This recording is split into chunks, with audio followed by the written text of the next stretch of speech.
Linda, and today I'm really excited about the guest I have because she was probably one of the first people I met when I moved to Las Vegas. Let's see, 12 years ago, I guess now, or no, No, 20, 20. 22 years ago. Yes. Yes. Yeah, it was 20 years ago. I'm trying to make us younger than we are, Victoria. We're young chickens, But my guest is Dr. Victoria Boyd, and Victoria and I met and started doing some training together because we found we both enjoyed doing training, and that's what we're both still doing a lot of right now. And then we wrote a book together, Board Bound Leadership, because that was another common interest we had. So I'll probably be learning more about ways we can work together. And usually when I do these podcasts, I find out that we have something in that we both are passionate about and we want to do together. So, Victoria, why don't you first tell us a little bit about yourself, and then I'll ask you some questions about your upcoming nonprofit impact summit. Absolutely. So glad to be on the podcast with you today. Um, I'm a former educator. I was in the public education system for over 32 years. For 28 years, I taught dance. Had a great career. Had lots of fun. Was in a performing arts high school. Took my dancers literally all over the world to perform and really enjoyed it.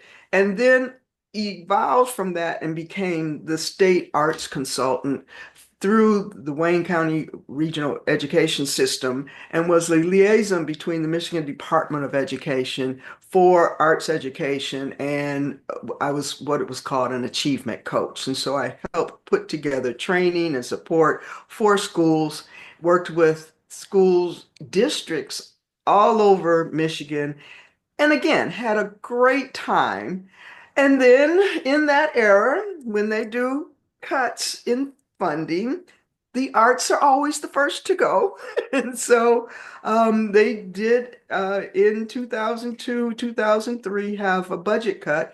And my role as arts consultant, I was given the option to either lay off and or because I had 32 years experience to go ahead and retire.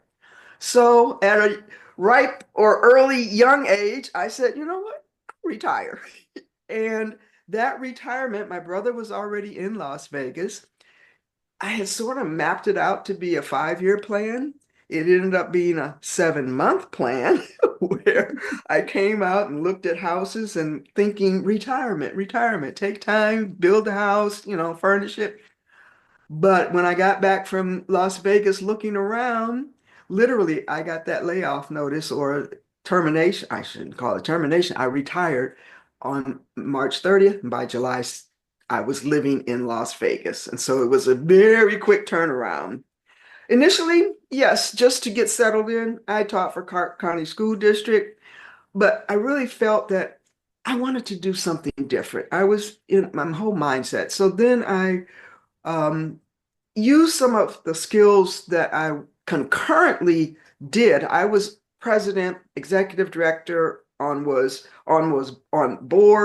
managed large conventions for the nonprofit sector as a teacher while I was in education. So I almost had a dual um, career back there. So I decided to let me go more into the nonprofit sector. So I worked for Nevada Arts Council here in Nevada, and I worked for Nevada Ballet Theater and the Springs Preserve.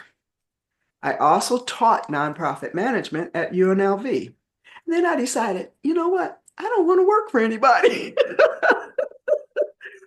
And it was out of what I saw a gap or a need.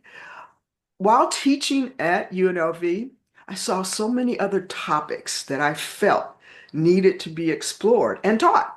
And so I started creating courses called the Nonprofit Nuts and Bolts Training. And I went back to like just basics because even though I was teaching things at UNLV, many of those students came in and didn't have some of the just basic understanding of what they should do. What was a 990, and things like, just real. And so I started creating courses and fell in love with it. And just that just sort of took over what I did. Also, while I was here, my first book that I wrote, because I have written, not like you, where you're up to what, 35 or 40. About I can't 40. even I can't even compete with that. I only have six, but my first Only. book, and it wasn't intended for it was actually started out as a journal for me because I had just gone through losing both of my parents in a 10-month span. And so I was just sort of journal processing it. And it ended up being the wealthy teacher answering the question, what's next? Because that's what I was sort of doing. I was answering what's next for me.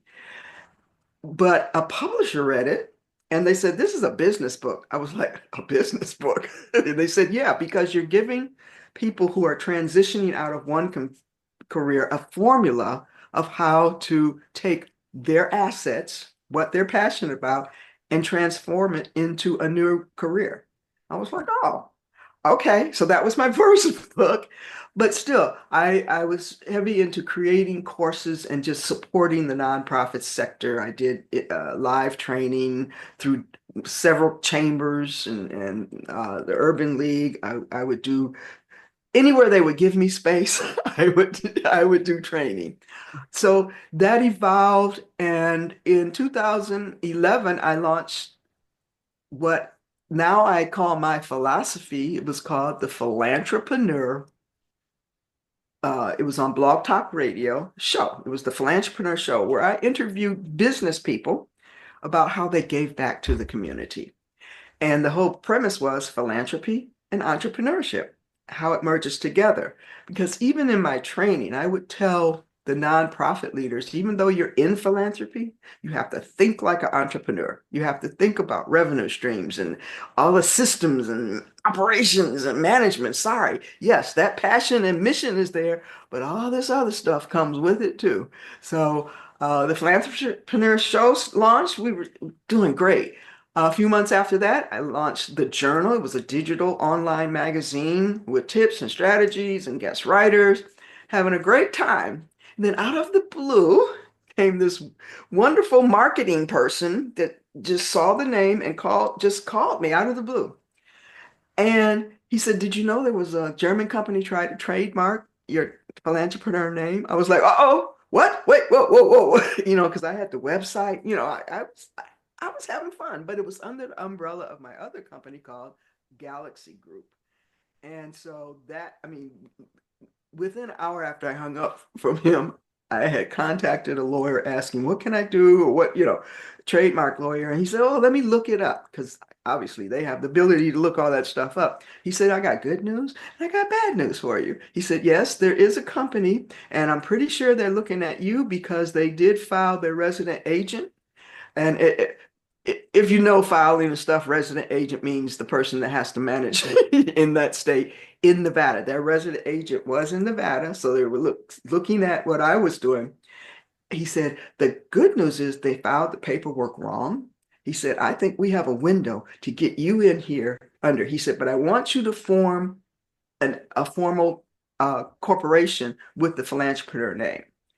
Hey, I'm in the nonprofit sector. I said, I can do a foundation or a nonprofit. I can have that by, within a couple of days. And so that's what happened. I formed it in Nevada, got the corporate nonprofit corporation papers, sent him all that paperwork. And he literally filed the trademark for me for the Philanthropreneur Foundation. And 8 months later, I was able to secure that. So but that was the birth of the Philanthropreneur Foundation, which now is the umbrella for everything that I do. It is the producer of the nonprofit podcasts, the nonprofit impact summits, um, just everything that I do. That's great. Well, you mentioned something while you were talking about your background about being an achievement consultant, and I love that terminology. And I think your nonprofit impact summits are certainly a way to help nonprofit leaders reach achievement goals. So tell us a little bit about the upcoming nonprofit impact summits and how organizations can benefit by attending these virtual summits. So COVID was what sent me on this whole virtual epic whatever you saga. I during that time I did a Zoomathon with different speakers. I created the System Summit.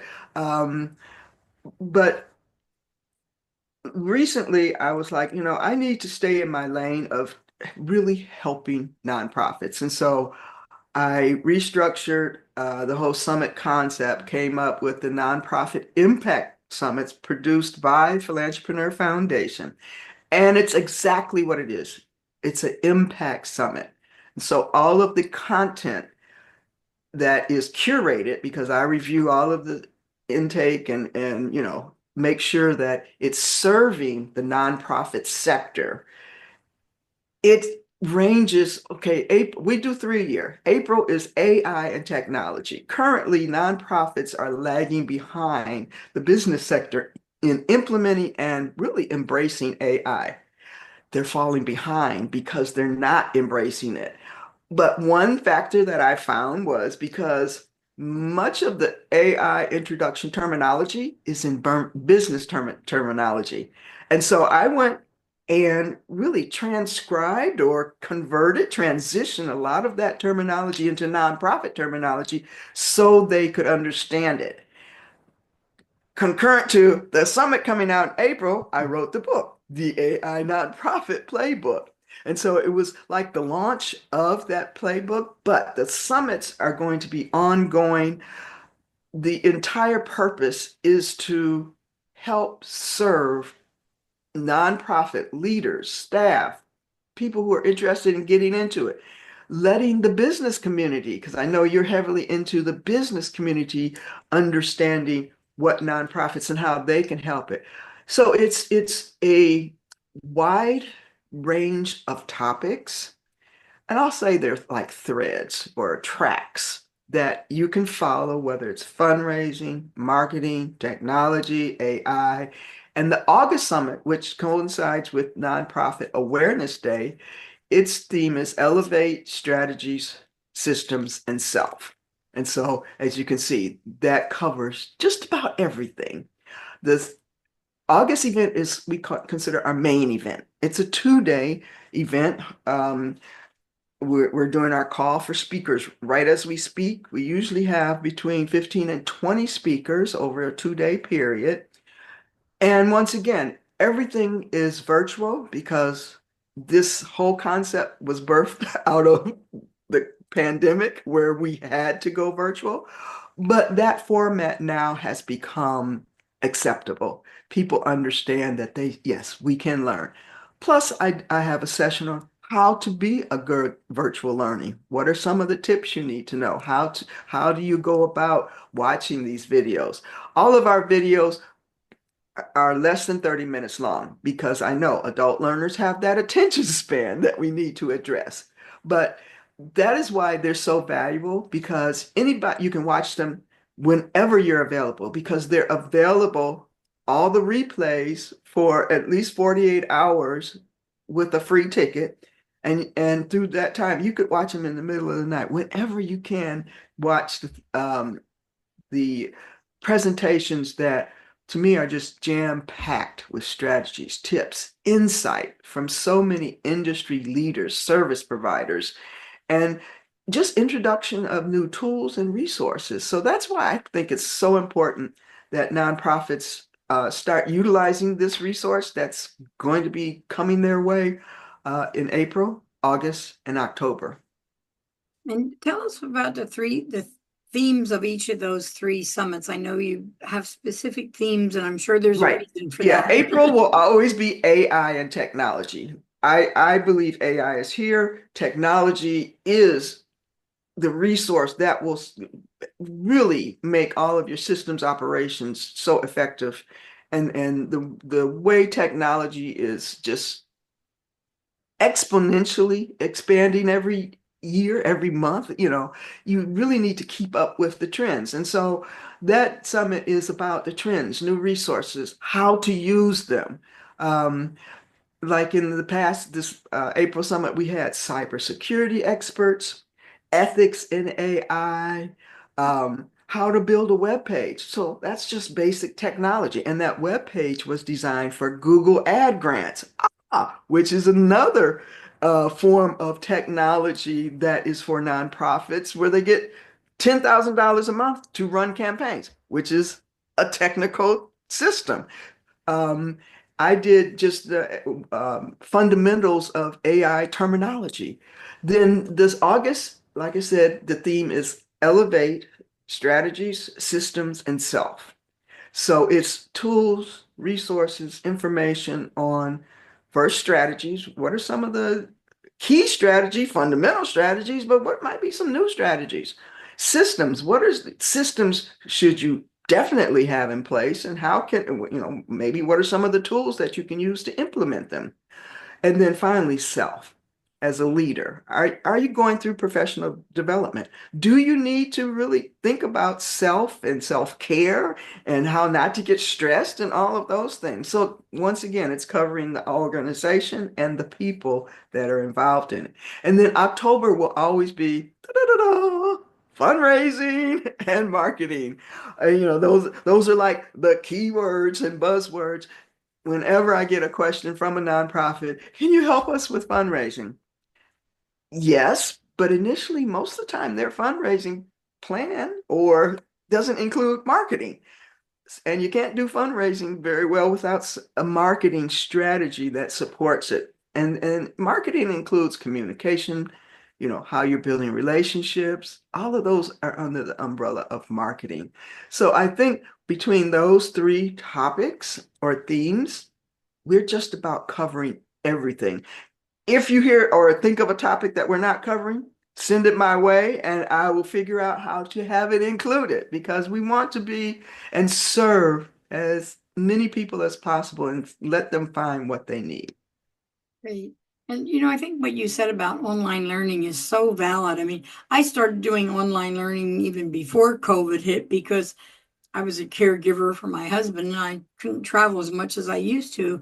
So I thought, let's try this online learning. But people not only it's convenient, like you said, they can be up in the middle of the night and watch it if that's their time frame, but they don't have to spend airfare to travel somewhere. They don't have to get a hotel, rent a car, and all the things that are associated with that. So to me, online learning is so It's valuable. effective and efficient. Right. It checks both those boxes, and especially with nonprofits where their budgets are being cut now. I mean, funding is like Right. grants and things. The ability to take advantage, for example, yes, they can attend any of our summits for free, but for an upgrade of $39, they can get the replays of that Mhm. summit forever. So Right. we're not asking a lot, but then there's other resources that are also available that we're not airfare alone now is going to run you 400 or 500 bucks, Right. wherever you're going. No, that's just US, Right. maybe. You can, for $400 or $500, you can train your entire board or staff with a virtual platform. Right. So yeah, I think it's something that nonprofits really need to pay attention to because it is a great asset that's at their fingertips. Now, I know your summit is coming up August 17th and 18th, and maybe you don't have all your speakers recruited yet, but can you give us a few highlights of some of the topics that you think will be covered in that? Okay, one of our good friends, Matt Hug, he Oh, yes, and he has the nonprofit.courses, hmm. that whole website where hundreds of courses over. He's going to be a speaker. We're still narrowing down what that topic will be. I will be doing a lot of introduction of the nonprofit playbook modules from that course will be available. So yes, some more AI and technology things will be included. I always have something about cybersecurity. I will have some things about marketing. There will be professional development. I talked about that whole self and how to be a leader and things like that. Still narrowing down. I have people that have applied now. It's just putting them into their slots, but just know that the application is open now and it because we're doing multiple summits throughout the year, speakers can apply anytime. And it's real easy. It's at speakers.nonprofitimpactsummits with s.org. And that's where they can find the whole information, the different summits, and how to apply. So it's speakers.nonprofitimpactsummits.org. Perfect. And we'll have that link up there for everyone to see. But I think what's important, you and I are both very strong believers in lifelong learning, I'm sure. But how do you I think? even got certified in AI. I'm a Oh, certified really? AI specialist. So Oh, wow. So that's fantastic. So we're always learning ourselves. But how do you think this summit really contributes to the overall experience for the attendees? Just what do they learn that really helps them and maybe I like to say you testimonial? don't know what you don't know until it's put right in front of you. I mean, like you said, we're both lifelong learners, and I have so many aha moments on a daily basis of just watching YouTube, just Right. you know, but just understand that when you have a summit that is curated for the nonprofit sector, you can be pretty much guaranteed that every section or session presented will have some value to your organization. That's why our themes are so broad-based. So many, and I hate to say this, but on a regular basis, I'm getting what I call the panic calls. Oh my God, I got the revocation letter. I said, have you filed your 990? Just, uh, we think we did. What do you mean you think you did? So, and that goes back to when we wrote our book, Board Roles and Right. Responsibilities, Right. you know, it's little things like that that summits are like the checklist or that reminder that you set off on your phone to tell you to do something, or you put it on your summits are that reminder that, oh, we need to check that. Oh, we need to think about that. Another reason we put fundraising and marketing in the fall, because that is the biggest fundraising season. Everybody's trying to rush to get in for that December push. Right. Technically, we should have had it earlier because it should be well into the system, but at some point you have to think about when are you putting all of these systems together? And so we're going to catch them in the fall when this should already be done, but here's the outline and the checklist how to do it. Do you have your year-end appeal ready to go? Do you know what an appeal is? It's different from a capital campaign. Do you know, what a program? It's different from an appeal. So just basic things like that. You're going to be reminded through various industry experts that want first bring different perspectives from across the country. I'm going to have the last summit I had speakers all the way from the East Coast to the West Coast, you know, and so you'll hear a different perspective and I believe they will have those aha moments on a regular basis. And that's what we all need, those aha moments in our Yes. lives in general, but especially in our fundraising world and our nonprofit world. I want to kind of switch topics a little bit.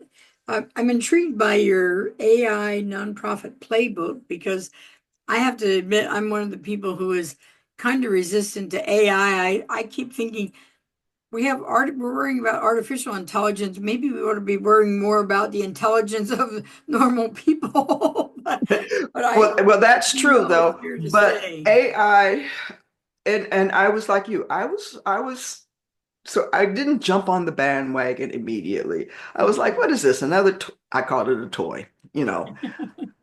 And I just started dabbling in it. First, because I was doing so many trainings, I was trying to use different tools to see how could it help me create smaller clips of my training and things like that. So I was using it to break down and read my training and put subtitles.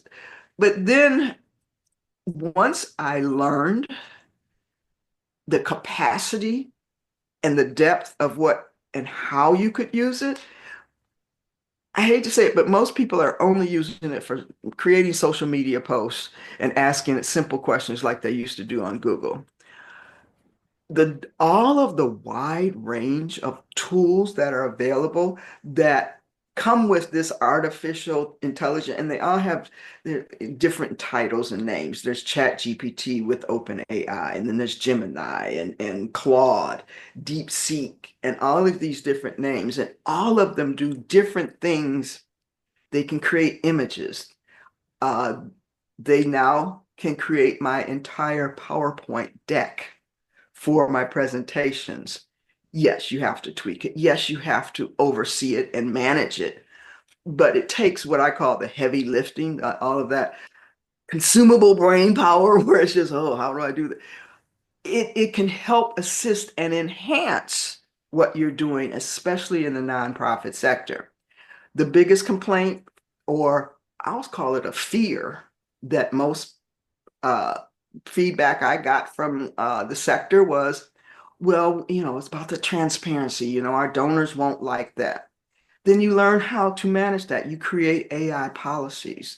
You don't just use what it tells you. You have to have a human oversight that actually manages. But it can make simple tasks so effective and efficient that you're actually enhancing your staff and giving them more time to work on programs versus those everyday mundane tasks.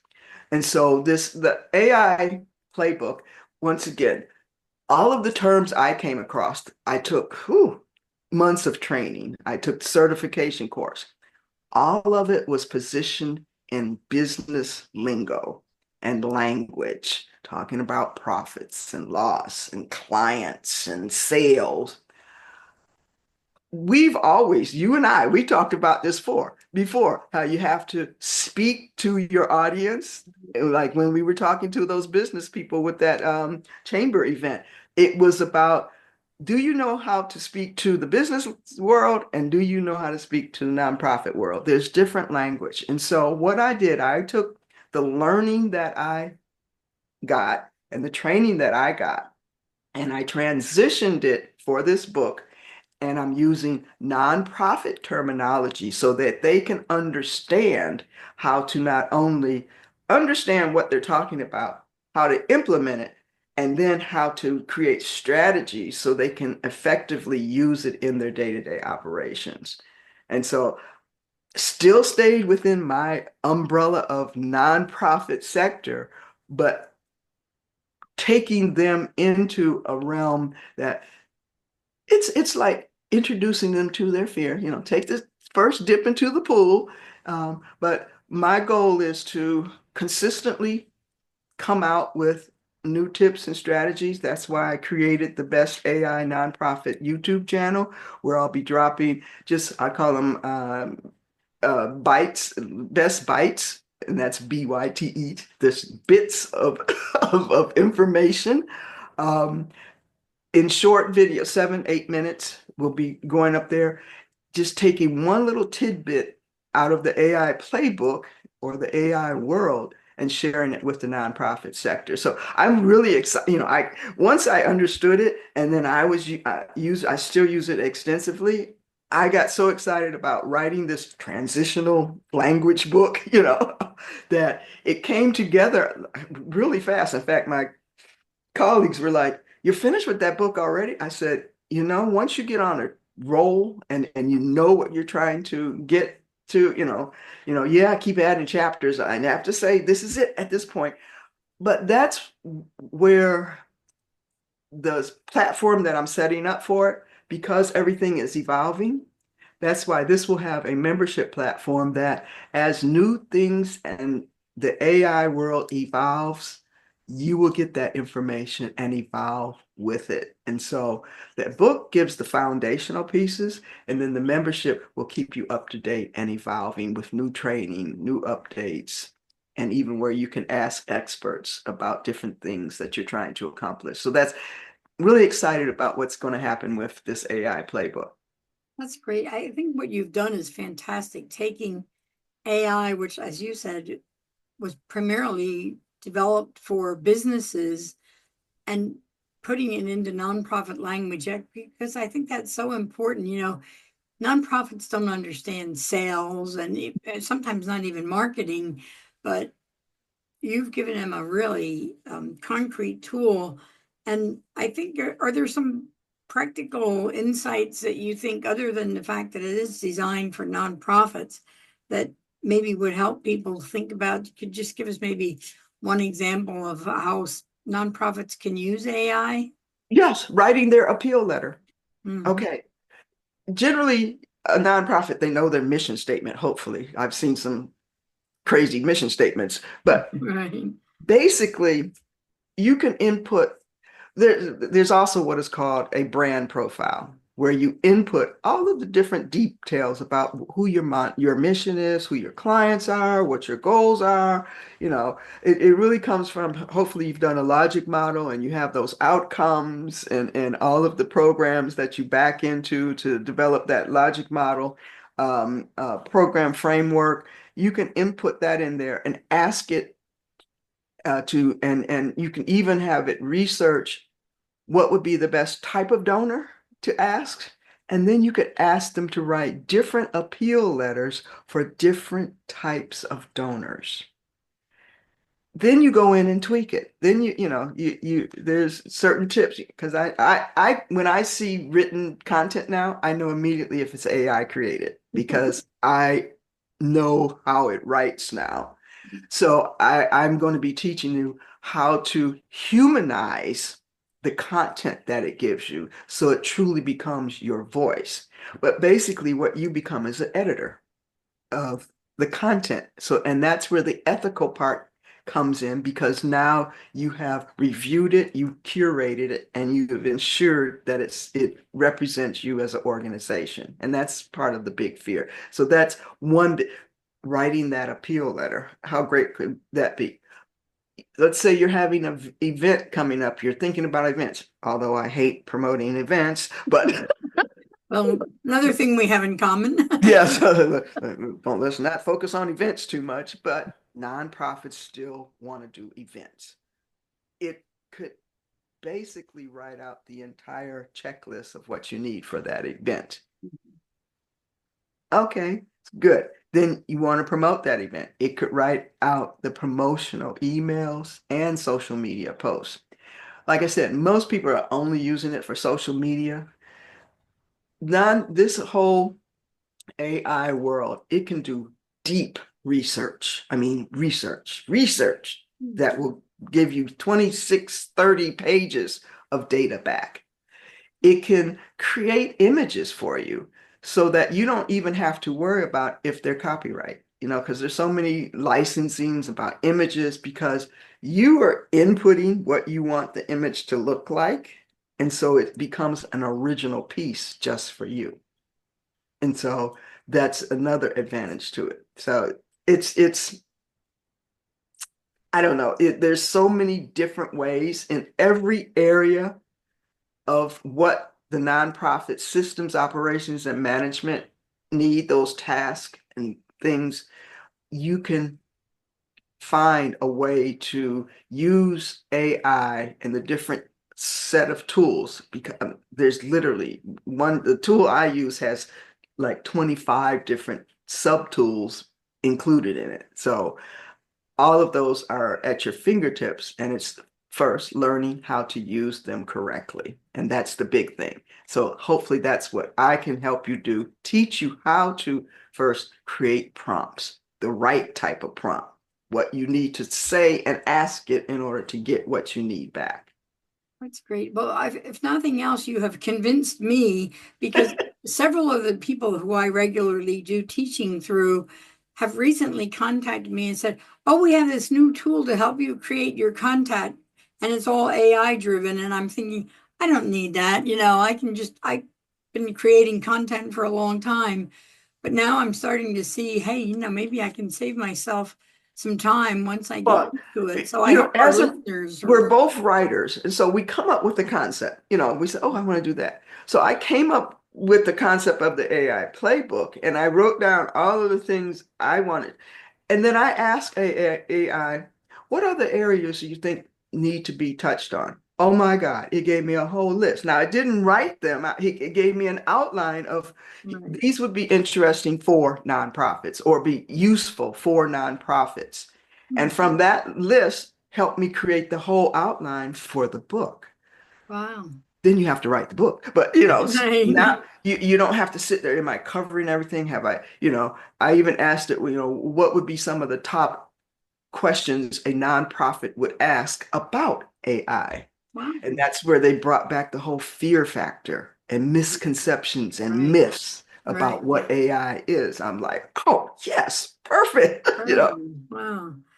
Well, before we wrap up, I wanted to ask you what you think about how do you envision the future of the nonprofit sector being affected by and influenced by this upcoming summit that can attend in August, and how do you see that affects the whole future of the nonprofit? Well, hopefully they will see that we've always talked about keep on lifelong learning. Yeah, it should be a continuous flow of implementing what you learn new stuff, implementing. Nonprofits aren't static. They don't live in a bubble.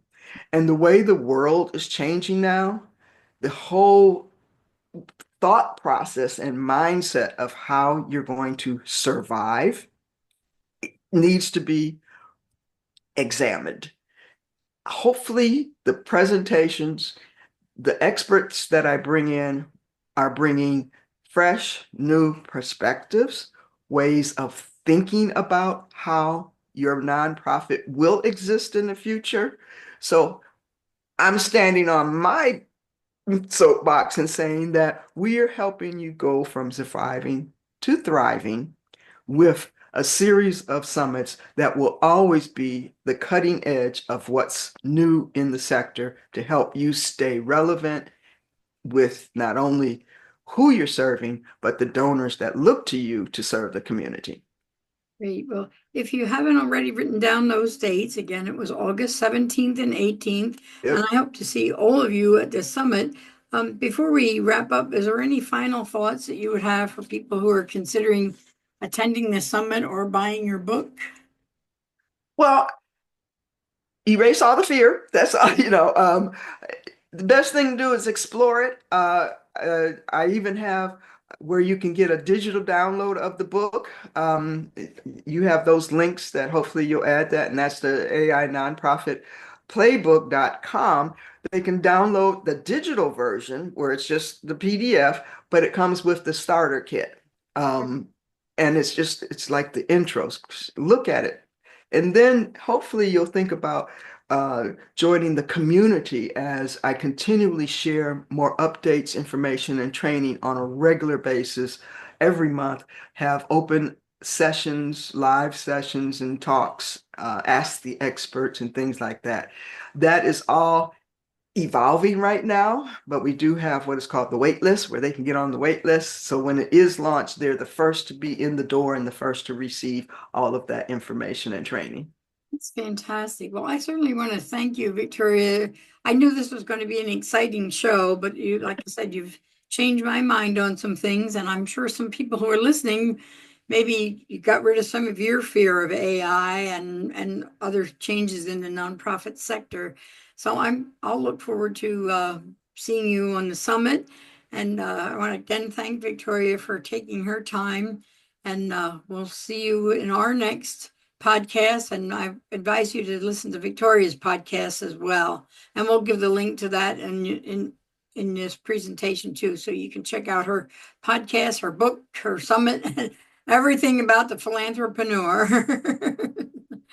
So thanks so much, Victoria. Thank you for having me on. Great to see you, Linda. You too.